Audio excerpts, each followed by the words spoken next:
السلام علیکم ورحمۃ اللہ وبرکاتہ۔ معزز سامعین، آج ہم ایسے سر درد کے بارے میں گفتگو کریں گے جو ریشے کی وجہ سے ہوتا ہے۔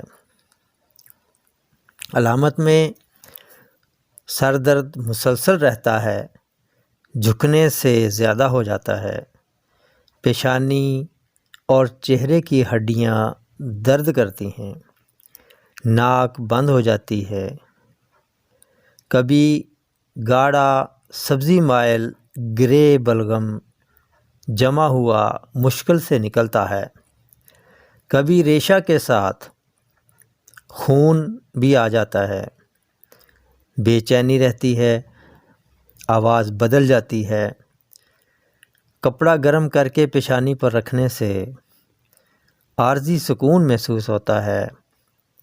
اگر یہ کیفیت کئی دن تک رہے تو خود کو ناک سے سڑے ہوئے بلغم کی بدبو محسوس ہونا شروع ہو جاتی ہے، بھوک کم لگتی ہے، یہ اس کی علامات میں سے ہے۔ تو ایسے مریض میں جب یہ علامات پائی جائیں تو اس کو پرہیز کے طور پر ہر قسم کا گوشت بند کر دیں۔ کریلے، پالک، میتھی، ثابت چنا اور دال چنا، ثابت مسور اور دال مسور، دال ماش، لوبیا اور لیس دار جتنی بھی چیزیں ہیں وہ استعمال نہ کرائی جائیں، اور تیز پتی والی چائے بھی استعمال نہ کی جائے، اور سگریٹ سے مکمل پرہیز کرا دیا جائے۔ اور ایسے مریض کو غذا کے طور پر کدو، ٹینڈے، شلجم یہ چیزیں شوربے والی پکائی جائیں، اور اس کے اندر صرف کالی مرچ ڈالی جائے اور حسب ذائقہ نمک ڈال لیا جائے۔ اس کے اندر اور کوئی مسالہ وغیرہ نہیں، دار چینی یا کچھ ایسا نہیں ڈالنا ہے۔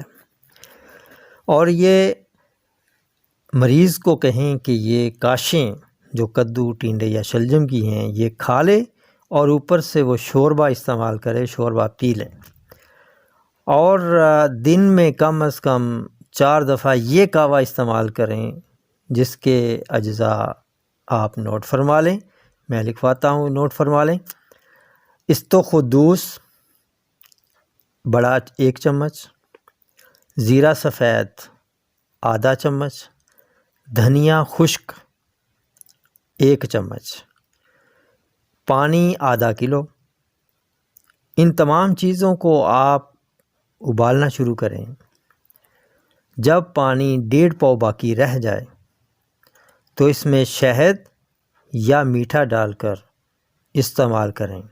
یہ قہوہ کم از کم دن میں 4 دفعہ استعمال کیا جائے تو انشاءاللہ تعالی دیکھیں 2-3 دنوں کے اندر ہی آپ کو واضح فرق محسوس ہوگا، اور ریشہ بہنا شروع ہو جائے گا، اور دماغ کی نالیاں صاف ہو جائیں گی، اور سر درد ختم ہو جائے گا۔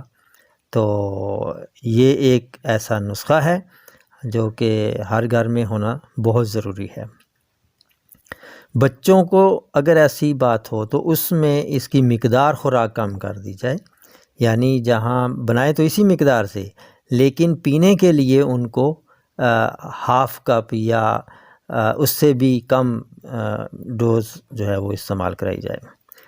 تو اگر جوان آدمی ہے تو اسی نسبت سے وہ 1 کپ استعمال کرے، بوڑھا آدمی بھی ایسے ہی کرے۔ تو شوگر کے جو مریض ہوں وہ شہد یا میٹھا نہ ڈالیں، وہ ایسے ہی استعمال کر لیں۔ تو اب انشاءاللہ تعالی پھر نئی ویڈیو میں ملاقات ہوگی، تب تک کے لیے اجازت دیجیے۔ السلام علیکم ورحمۃ اللہ وبرکاتہ۔